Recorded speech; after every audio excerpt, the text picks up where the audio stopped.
2, 1. This is what likely comes to mind when you think New Year. Because most people follow the Gregorian calendar, which has 365 days or 12 months in the year, January 1st is the New Year.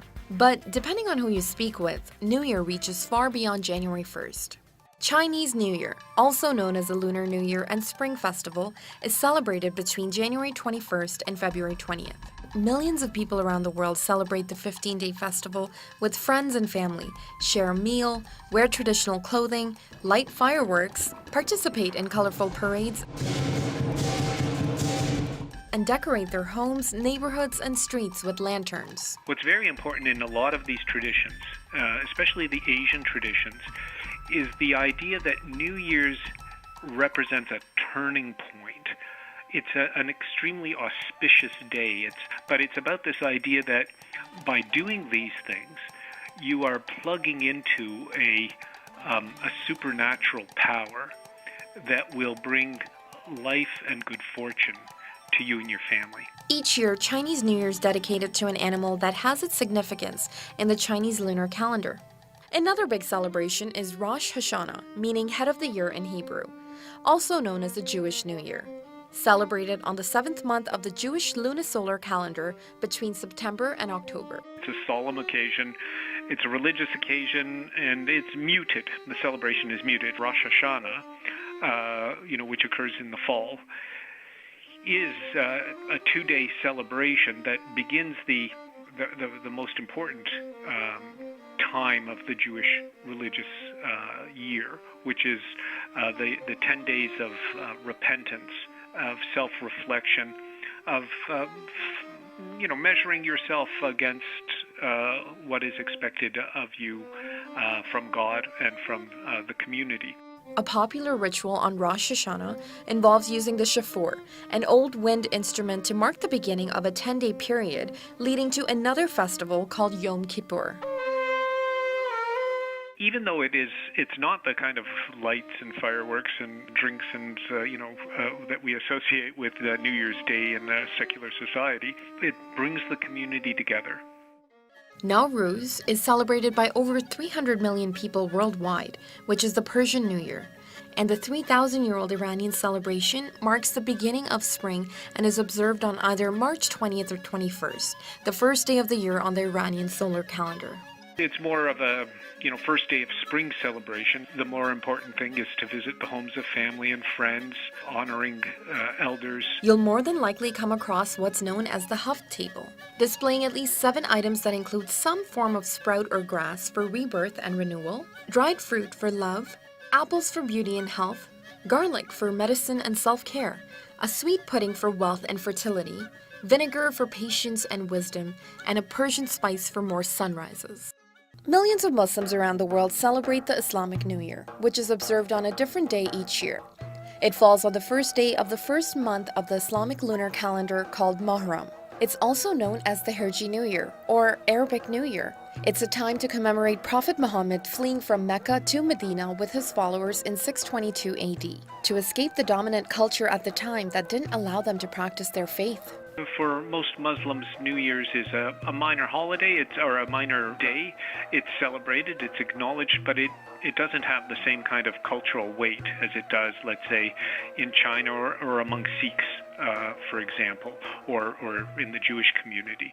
Vaisakhi, also known as Baisakhi, the harvest festival and the Sikh and Punjabi New Year. It's observed by Sikhs and some Hindus on either the 13th or the 14th of April each year, based on the Nanak Shahi calendar, a solar calendar used by the Sikhs. But Vaisakhi isn't only a celebration of a new year.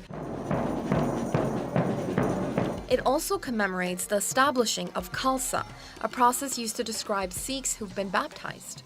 And in Thailand, people celebrate the Buddhist New Year with a 3-day water fight. What initially started off as people pouring water over Buddha statues. But people in Thailand aren't just soaking each other for fun, even though there's lots of that happening at the Songkran festival. Splashing water is meant to wash away bad luck from the previous year.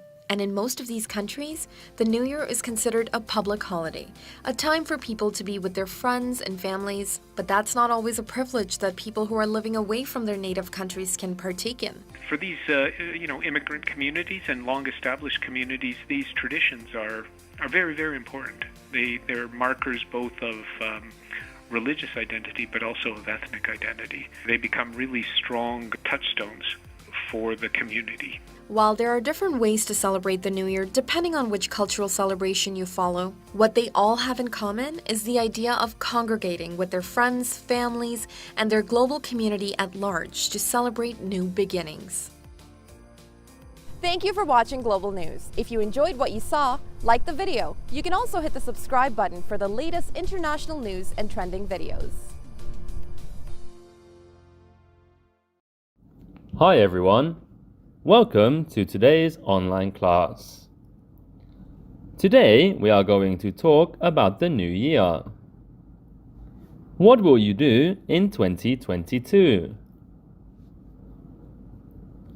Okay, let's begin.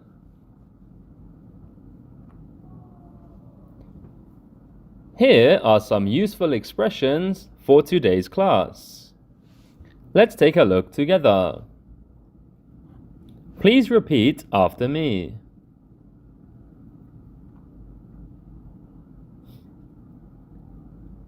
First, go to or have a party.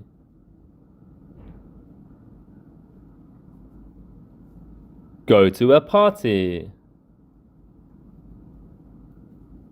Have a party.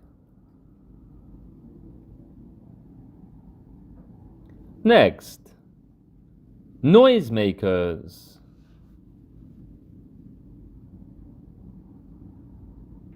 Noisemakers.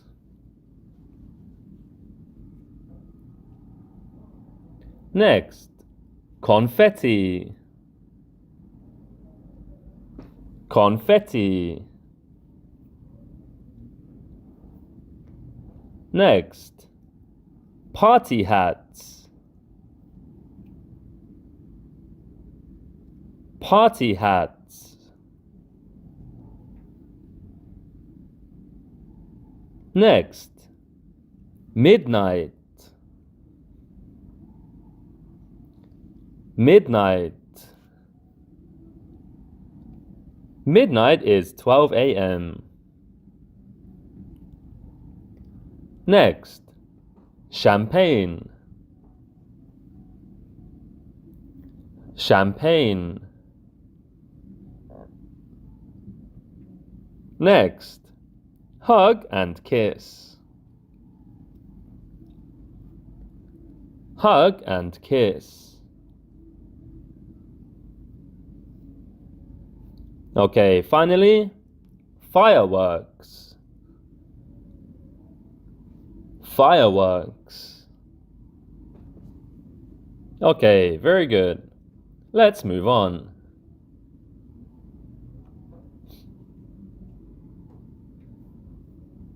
Okay, I will show you a picture. Please think of the answer. The question is, what can't you see in the picture? Okay, let's take a look.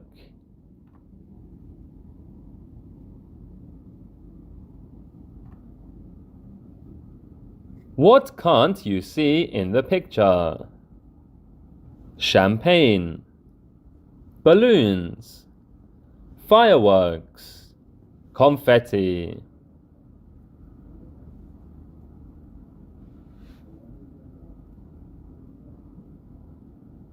That's right. The answer is fireworks. Good job. Next.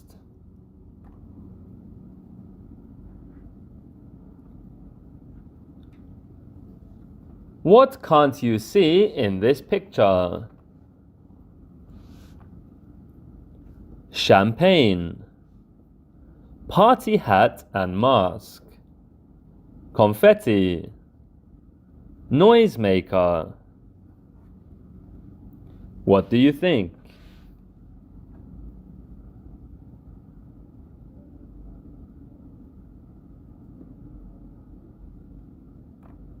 Okay, that's right. The answer is champagne. Well done. Next.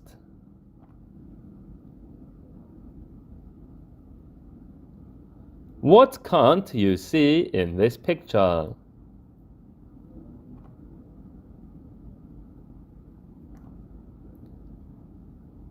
Men and women. Balloons. Party hats. Confetti.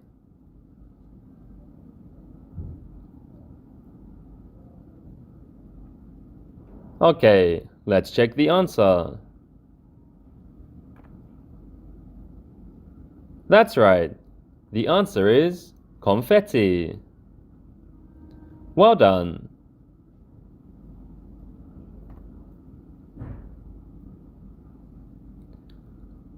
Okay. For the next part of today's class, I want to read about New Year's Eve. Let's take a look together. Many people go to a party on New Year's Eve. They sing, dance, wear party hats, and have fun. At midnight, they drink champagne and wish each other a Happy New Year. There's usually fireworks, and people make lots of noise too.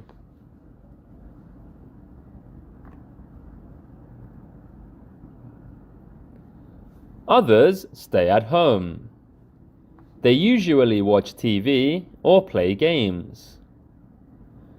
They also stay up until at least midnight, when they drink champagne and wish each other a Happy New Year. What kind of person are you? Do you want to go to a party? Or do you want to stay at home?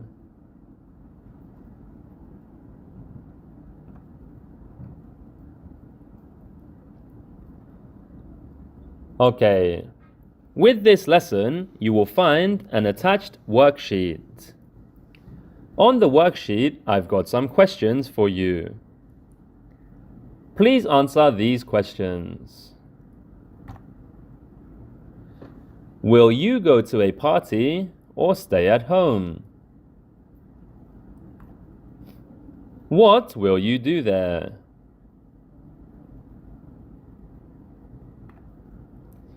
Who will you spend New Year's Eve with?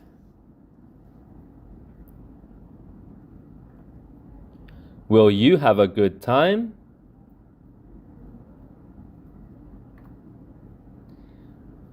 And finally, how would you like to celebrate the next one in 2022? Okay, please complete the worksheet. And I wish you a Happy New Year.